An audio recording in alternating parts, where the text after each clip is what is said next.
राधे राधे दोस्तों, जय माता दी। आप सभी को नवरात्रों की हार्दिक शुभकामनाएं। आज की इस वीडियो में आप सबको नवरात्रों की बहुत ही आसान और बहुत ही सरल पूजा विधि देखने को मिलेगी। तो यहाँ पे जो है हमने सबसे पहले माता की चौकी को लगाया है। माता की चौकी पर थोड़े से गंगा जल के छींटे मार लिए हैं। उसके बाद में हमने जो है माता को स्थापित किया है। आपके पास में माता का कोई फ़ोटो है, कोई मूर्ति है, कोई प्रतिमा है, उसे आपको स्थापित कर लेना है। माता से हाथ जोड़ के आपको प्रार्थना करनी है, हे माता रानी, मैं आपका व्रत रख रही हूँ, इस व्रत को पूर्ण कीजिएगा।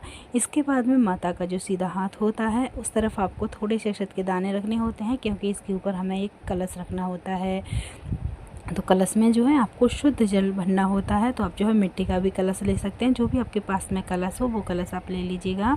और फिर इस कलश के जो किनारे होते हैं वहाँ पे जो है आपको मौली बांधनी होती है। तो यहाँ पे जो है मैंने आपको एक बार मौली बांध के दिखाई है, आप जो है 9 बार मौली को बांधिएगा, ठीक है। 9 बार लपेट के फिर जो आपको मौली बांधनी चाहिए।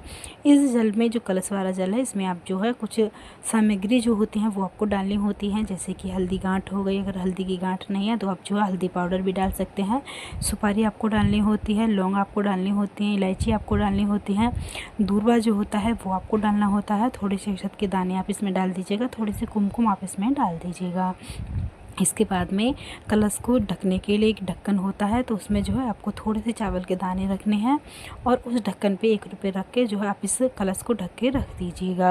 अगर कोई फूल वगैरह है तो फूल वगैरह भी आप रख दीजिएगा, ठीक है। फिर हमें गणेश जी को स्थापित करना होता है। तो यहाँ पे जो है मैंने थोड़े से चावल के दाने रखे हैं और फिर जो है गणेश जी को स्थापित कर दिया है। अगर आपके पास में गणेश जी नहीं है तो आप सुपारी ले लीजिएगा और सुपारी को गणेश जी का स्वरूप मान के उनका पूजन कर लीजिएगा, ठीक है। उसके बाद में आपको 2 दीपक लेने होते हैं। तो एक दीपक हो जाता है आपका अखंड, जिसमें आपको अखंड जो जलानी होती है वो एक दीपक हो जाता है। दूसरा आपसे जो पूजा विधि करते हैं वो दीपक हो जाता है। इन दीपकों में आप शुद्ध देसी घी भी डाल सकते हैं, या अगर आपके पास में तिल का तेल है तो आप जो है तिल के तेल का भी प्रयोग कर सकते हैं। तो यहाँ पे मैंने 2 दीपक ले लिए थे। दोनों दीपकों को यहाँ पे जो हम प्रज्वलित कर लेंगे। जो अखंड दीपक होता है वो हमें हिलाना नहीं चाहिए और ना ही उस दीपक की जोत जो होती है वो बुझनी चाहिए, ठीक है। तो वो हमने एक साइड में स्थापित कर दिया है। दूसरे दीपक से जो है आरती वगैरह कर लेंगे, ठीक है। तो यहाँ पे जो है मैं आपको सारा सब कुछ करके दिखाऊंगी। तो यहाँ पे जो है मैंने एक अलग से जो है थोड़ा सा जल लिया, उससे जो है हमें स्नान कराना होता है। तो सबसे पहले हमें गणेश जी को स्नान कराना होता है। उसके बाद में जो माता का फ़ोटो है या फिर कोई मूर्ति है या फिर प्रतिमा है उसका स्नान करा दीजिएगा। देखो यहाँ पे फ़ोटो था तो मैंने जो है छींटे मार लिए हैं। इसके बाद में गणेश जी को आपको जो है कुमकुम लगाना होता है। उसके बाद में माता रानी को आपको कुमकुम लगाना होता है। माता रानी के साथ जो फ़ोटो है इसमें 9 देवियाँ हैं, तो 9 देवियों को जो है आपको तिलक लगाना होता है। जो माता के अस्त्र शस्त्र होते हैं, जो माता का शेर होता है, इसको भी जो है आप तिलक लगा दीजिएगा। साथ में जो कलश आपने रखा हुआ है उस कलश को भी आपको तिलक लगाना है। और जो दीपक आपने प्रज्वलित करके रखे हैं वो दीपकों को भी आपको जो है थोड़ा सा तिलक लगाना है। इसके बाद में हमें जो है गणेश जी को जनेऊ अर्पित करना होता है। अगर आपके पास में जनेऊ नहीं है तो वस्त्र स्वरूप आप जो है कलावे को भी गणेश जी को समर्पित कर दीजिएगा। तो गणेश जी को जो है वस्त्र स्वरूप अपने यहाँ पे कलावा अर्पित कर दिया है। उसके बाद में हमको जो है माता रानी को वस्त्र स्वरूप कलावा अर्पित करना होगा। तो आप जो है इस प्रकार से कर सकते हैं। तो यहाँ पे जो हमने माता को ये वस्त्र स्वरूप कलावा जो है इसे अर्पित कर दिया है। इसके बाद में जो है आपको यहाँ पे माता का पूजन करना होता है। तो अब यहाँ पे जो हमने जो जौ बो के रखे हुए हैं, जो जौ हमने वो करे हैं वो जो है हमने यहाँ पे रख लिए हैं। तो जब आप माता की पूजा करेंगे तो किसी बड़े पात्र में आपको जो है जौ बोने होते हैं। तो यहाँ पे जो है हम आप गणेश जी का पूजन करेंगे। तो सबसे पहले गणेश जी के पूजन में हमें गणेश जी को दूर्वा चढ़ानी होती है। उसके बाद में जो लाल पुष्प होते हैं वो जो है आप गणेश जी को चढ़ा दीजिएगा। माता रानी को आपको पुष्प अर्पित करने हैं। तो आपके पास में जो भी फूल बन जाते हैं, जो भी पुष्प बन जाते हैं, आप जो है वो माता को अर्पित कर दीजिएगा। जितने भी फूल आपसे बनते हैं तो आप जो है माता को अर्पित कर सकते हैं, जैसे भी हों, सफ़ेद हों, लाल हों, पीले हों, जो भी फूल आपसे बन जाते हैं वो सारे फूल जो है आप माता को अर्पित कर दीजिएगा। इस प्रकार से जो है जो माता की चौकी है उस पर भी जो है आपको फूल लगा के चौकी को सजा लेना होता है। तो यहाँ पे मेरे पास में जो भी फूल थे वो फूल मैंने यहाँ पे लगाए हैं, माता की चौकी को सजा लिया है, ठीक है। तो इस प्रकार से आप कर लीजिएगा। जितने भी फूल आपको मिलते हैं वो सारे फूल जो है आप माता की चौकी पे लगाइएगा और माता का जो है चौकी को सजा लीजिएगा। उसके बाद में माता का भोग होता है, जो सबसे ज़्यादा माता को प्रिय भोग होता है वो होते हैं बतासे और लौंग। तो आपको जो है 1 लौंग का जोड़ा और कुछ बतासे माता के भोग में शामिल करने होते हैं। कुछ मेवा है, जो 5 प्रकार की मेवा होती हैं, वो जो है आप यहाँ पे शामिल कर लीजिएगा। इसके बाद में आपको 1 लोटा जल भर के रखना होता है, तो आप जो है 1 लोटा जल अलग से भर के रखिएगा। इसके बाद में जो है आपको यहाँ पे माता को जो है फल रूप कुछ भी अर्पित कर देना है। तो आपके पास में फल रूप जो भी हो, केला हो, सेब हो, अनार हो, जो भी आपसे बन सके उसे जो है आपको अर्पित करना होता है। इसके बाद में आपके पास में जो भी मिठाइयाँ वगैरह हैं उसे आप अर्पित कीजिएगा। माता को जो है सुहाग अर्पित ज़रूर कीजिएगा। अगर आप सुहागन हैं तो सुहाग के सामान में आपको जो है माता को सुहाग का सामान अर्पित करना होता है। तो आप अपनी श्रद्धा अनुसार जितना आपसे बन सके वो आप अर्पित कर दीजिएगा। माता को दक्षिणा के तौर पर कुछ पैसे अर्पित कर दीजिएगा, जो भी आपसे बन सके, 151, 101, जो भी आपसे बन सके वो जो है आप यहाँ पे अर्पित कर दीजिएगा। इसके बाद में माता को आप भोग लगाइएगा।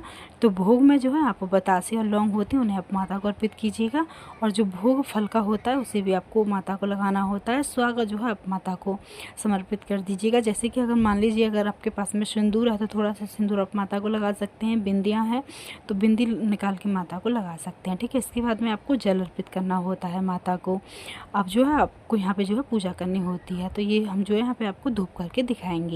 तो धूप जो है आप कपूर से कर सकते हैं, या फिर गौ माता का जो गोबर होता है उसकी कंडी होती है उससे आपको धूप करनी होती है। तो यहाँ पे जो है मैं कंडी से आपको धूप करके दिखाऊंगी। तो सबसे पहले हमने इस पे जो है घी छोड़ लिया है। इसके बाद में जो है हमें इसे प्रज्वलित करना होता है, यानी कि धूप को जलाना होता है। तो यहाँ पे देखिए हमने धूप को जला लिया है। अब इसमें जो है हमें सबसे पहले जो है लौंग का जोड़ा खेना होता है। तो लौंग का जोड़ा क्या होता है, जैसे 2 लौंग आपने लिए, फूल वाली लौंग आपको लेनी होती है, कहीं से भी खंडित लौंग आप मत लीजिएगा। दोनों जो लौंग है उसका एक जोड़ा बनता है, तो उसे जो है आप इस धूप में छोड़ दीजिएगा। उसके बाद में जो सामग्री होता है उसे जो है आपको यहाँ पर छोड़ना है। तो जो मंत्र माता रानी का आप पे आता हो वो मंत्र आपको बोलना है। जैसे ओम दुर्गाय नमः ये भी आप बोल सकते हैं। ओम भूर्भुवः से जो मंत्र होता है उसे भी आप बोल सकते हैं। और जो भोग होता है, जो माता के लिए अपने भोग निकाल के रखा हुआ होता है, उस भोग को जो है आपको इस अग्नि में देना होता है, माता का जयकारे लगाते हुए, माता का नाम लेते हुए, ठीक है। उसके बाद में आपको थोड़ा सा जल लेना है और जल के जो है इस प्रकार से आप छींटे मार दीजिएगा। तो ये जो है आपकी धूप हो जाती है।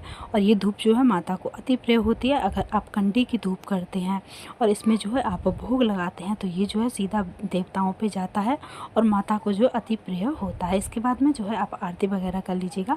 आरती जो आपने ये दीपक जला के रखा है इससे भी आप आरती कर सकते हैं, या फिर जो आपने धूप जलाई है इससे भी जो है आप आरती कर सकते हैं। तो इस प्रकार से जो है आपकी पूजा हो जाएगी। और जो भी आप पे आरती आती हो आप उस आरती को कीजिएगा। और जो दुर्गा पाठ आप करना चाहते हैं दुर्गा पाठ कर सकते हैं, दुर्गा चालीसा पढ़ सकते हैं। तो जो भी आप पे आता हो वो ज़रूर से कीजिएगा। माता की पूजा में माता के मंत्र जो होते हैं उनका उच्चारण करना बहुत ज़रूरी होता है। माता की आरती करनी बहुत ज़रूरी होती है। माता का जो दुर्गा पाठ होता है, जो भी होता है वो आपको सब कुछ करना होता है, ठीक है। तो इस प्रकार से जो आपके यहाँ पे ये पूजा हो जाएगी। इसके बाद में आपको क्या करना है कि जब आपकी पूजा हो जाए, जो प्रसाद का सामान है इसमें जो है आपको अपने घर में थोड़ा थोड़ा प्रसाद सबको दे देना होता है। ये धूप आप जो है अपने घर में सबको दे दीजिएगा। उसके बाद में जो अखंड दीपक आपने जलाया है वो बुझना नहीं चाहिए 9 दिन तक। और जो कलश आपने स्थापित किया है उसको भी आपको हिलाना डुलाना नहीं होता है, एक जगह ही आपको स्थापित कर देना होता है। और जो माता का फ़ोटो होता है इसको भी आपको इधर से उधर नहीं करना होता है। ये 9 दिन तक एक जगह पर स्थापित रहते हैं। तो इस चीज़ का जो है आपको विशेष ध्यान देना होता है। तो उम्मीद है वीडियो आप सबको अच्छी लगी होगी। अगर आप सबको हमारी वीडियो अच्छी लगे तो चैनल को सब्सक्राइब करके वीडियो को लाइक कमेंट से जरूर कर देना, और कमेंट में जय माता दी जरूर लिख देना। और इससे रिलेटेड अगर आप वीडियो देखना चाहते हैं तो बहुत सारी हमारे चैनल पे पड़ी हुई हैं, देख